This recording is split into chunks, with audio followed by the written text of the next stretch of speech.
nós vamos falar sobre os tipos de rochas. Primeiramente, vamos fazer uma recapitulação de todo esse capítulo 5. Nós iniciamos com os estudos e observações das eras geológicas e a evolução de cada era e de cada período.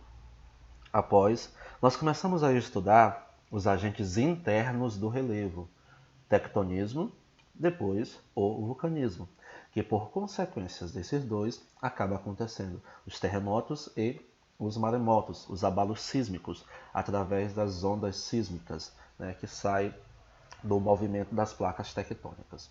E hoje, aliás, na aula passada também nós estudamos sobre o intemperismo químico e o intemperismo físico, que são as divisões do intemperismo, que é as alterações das rochas e do relevo fisicamente ou quimicamente. Hoje nós vamos ver os tipos de rochas.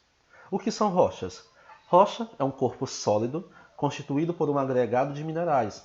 As rochas formam a camada externa sólida da Terra, chamada de litosfera. Então lembra lá dos estudos das esferas que eu até brinquei com vocês? Nós temos a biosfera, a atmosfera, a litosfera e a hidrosfera. Então a litosfera é a camada rochosa da Terra. E é sobre a litosfera e a hidrosfera que existe a biosfera, a vida. E quais são os tipos de rochas? Então, nós temos 3 tipos de rochas encontradas na superfície do planeta. As ígneas, que são chamadas de magmáticas também, as rochas sedimentares e as rochas metamórficas. Vamos ver o que são cada um? No livro, cada uma delas, aliás, no livro de vocês também fala a mesma coisa, certo? Aqui só é um incremento a mais. Vamos lá.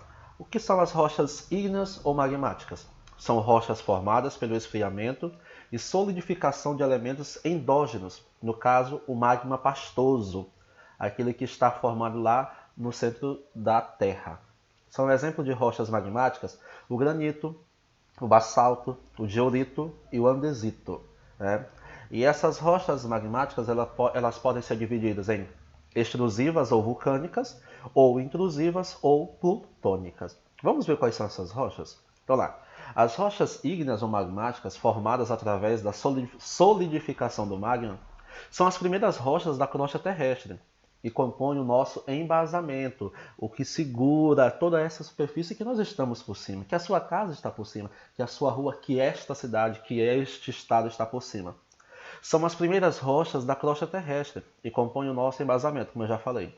Podem ser 2 tipos, que eu falei no slide anterior, vulcânicas ou extrusivas, plutônicas ou intrusivas.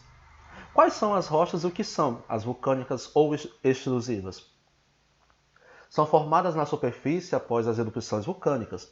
O resfriamento do magma acontece muito rápido, por isso os cristais não se organizam e não podem ser vistos a olho nu. Como exemplo de rochas extrusivas, nós temos o basalto e as pedras pómenes, que depois nós vamos ver em próximas aulas, no decorrer da geografia, esse tipo de pedras. Aqui só é uma introdução.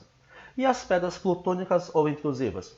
As rochas intrusivas são produzidas pela cristalização de magma dentro da crosta terrestre, a grandes profundidades. Como, por exemplo, de rochas intrusivas nós temos o granito, o gabbro e o cianito.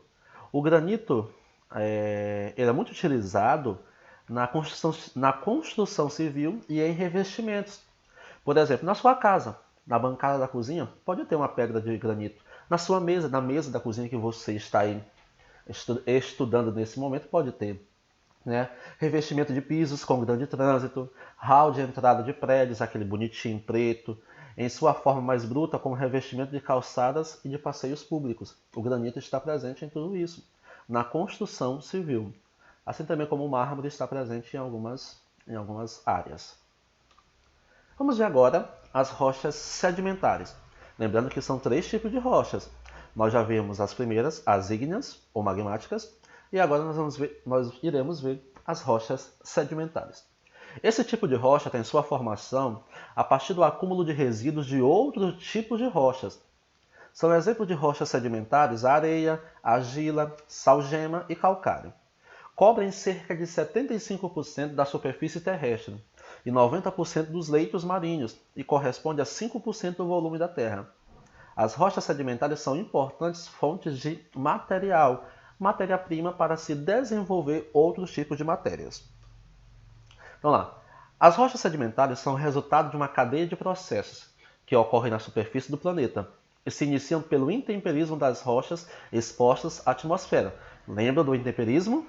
Que altera a rocha quimicamente ou fisicamente. As rochas intemperizadas perdem sua coesão e passam a ser erodidas e transportadas por diferentes agentes, como a água, o gelo, o vento e a gravidade.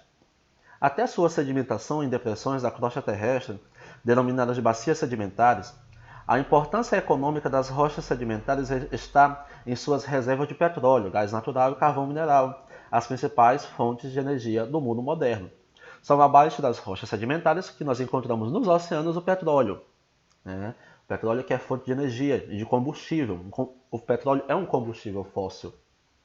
O gás natural, no Maranhão foi achada uma reserva de gás natural. E também o carvão mineral, que no Brasil tem muito. São principais fontes de energias não renováveis. Que aí nós vamos ver mais à frente, quando nós estudarmos energias, nós vamos ver que tem energias renováveis, onde você pode reutilizar o recurso que gerou a energia, e as energias não renováveis, que geralmente são poluentes, como o petróleo, o gás natural e o carvão mineral. As rochas sedimentares são classificadas em detríticas, quimiogênicas, biogênicas. São exemplos de rochas sedimentares o arenito, a areia, que nós utilizamos até para rebocar nossas casas, o argilito, a argila, argila que foi muito utilizada antigamente, principalmente na questão de abastecer as casas, com os potes, os filtros. E tanto que tem estudos que a água filtrada em potes de barro sai mais pura do que com processos mesmos químicos, e é mais segura. O calcário e o sal gema. E agora nós vamos ver as rochas metamórficas.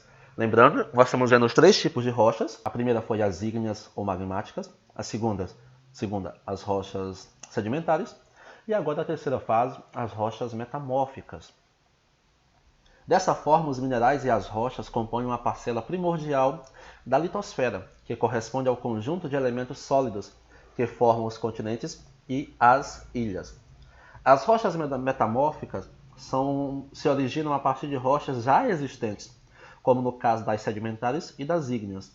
Devido ao efeito da pressão e das temperaturas altas, essas rochas mudam as suas características, como por exemplo, a rocha, o granito e uma rocha magmática, acontece um metamorfismo e vira uma rocha metamórfica. Quando é exposto ao metamorfismo, o granito transforma-se em gneiss. No gneiss, os minerais estão orientados segundo uma direção concreta, o que não acontecia no granito. Percebam que no granito, olha a foto do granito aí, os minerais estão aleatórios, porque o magma se esfriou muito rápido. Já quando acontece o metamorfismo, os cristais ficam na linha certinha, nas cores certas, tipo como se fossem linhas, diferente do granito.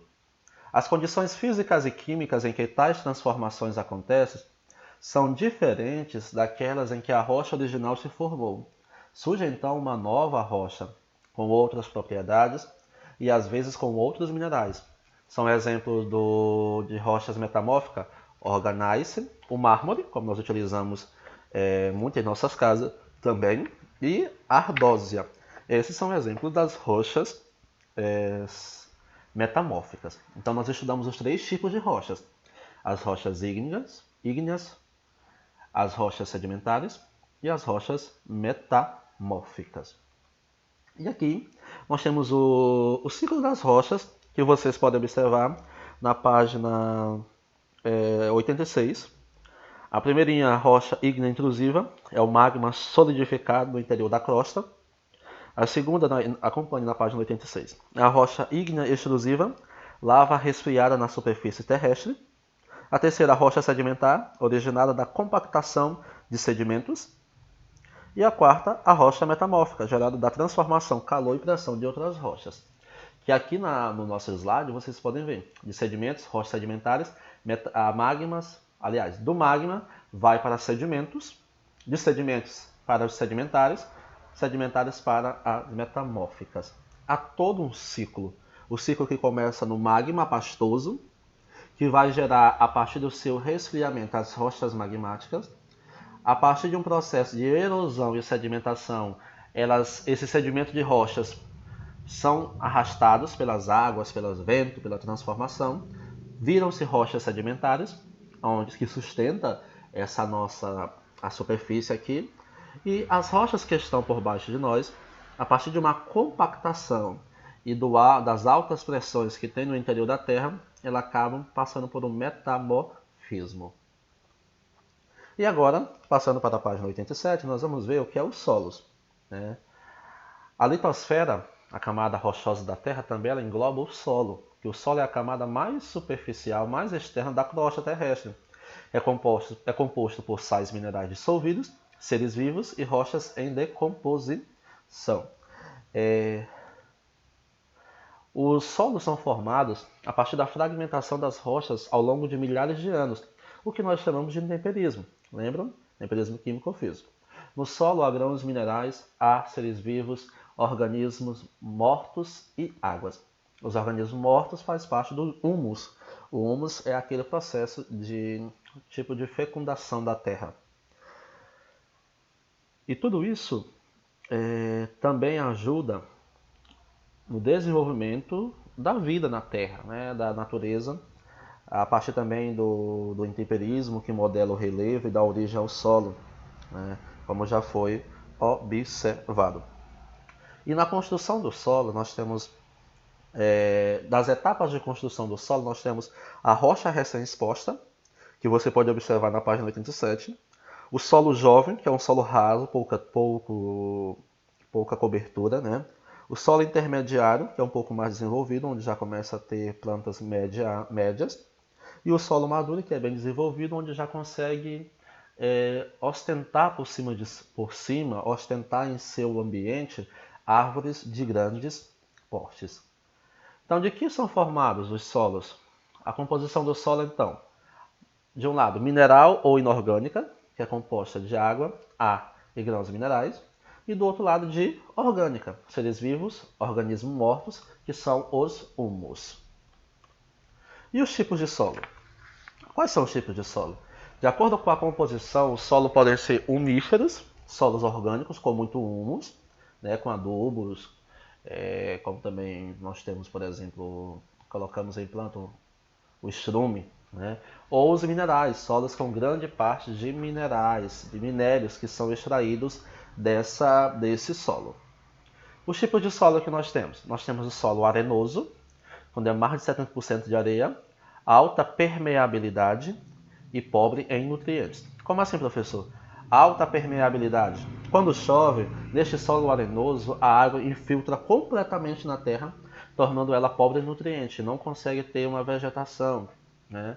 Diferentemente de outro tipo de solo, onde já se tem uma vegetação, onde a água não fica totalmente presa no solo, ela consegue escorrer e não consegue danificar o solo. Por que acontece, por exemplo, desmoronamento em morros, quando a vegetação original é retirada? Porque aquele solo fica permeável, né? A água vai infiltrando no solo. E ali acaba desagregando nutrientes da terra e acaba assim gerando deslizamentos. E nós temos o tipo de solo argiloso, partículas de argila.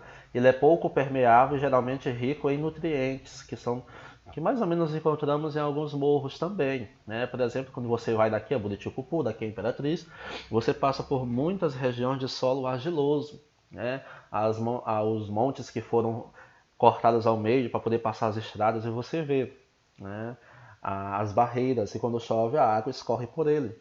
Porque esse solo argiloso ele é pouco permeável, a água não infiltra totalmente nele. E assim, gente, nós vamos encerrando nossa aula falando sobre o desgaste do solo, que vocês podem observar na página 88. Né? Atualmente, essa conservação dos solos e o desgaste do solo passa por diferentes fases. E tudo isso acontece graças à atuação humana, antrópica, mas também com uma atuação da natureza, que infelizmente ou felizmente também segue o seu curso e devastando algumas áreas. Aí nós podemos observar, as vossorosas, né? Os Vossorosa são desgastes no solo, que é uma situação bastante grave, que ela acaba afetando o meio ambiente, né, com cortes aí na terra, como vocês podem ver nas páginas 88. E as Vossorosas podem prejudicar os lençóis freáticos, que os lençóis freáticos é da onde vem a água que sustenta a maioria das cidades, como por exemplo Santa Inês é abastecida pelos lençóis freáticos, os poços artesianos cavados pela CAEM. Então, gente, essa foi a nossa aula de hoje. Espero que todos estejam bem. Grande abraço. Já já passo a atividade para vocês.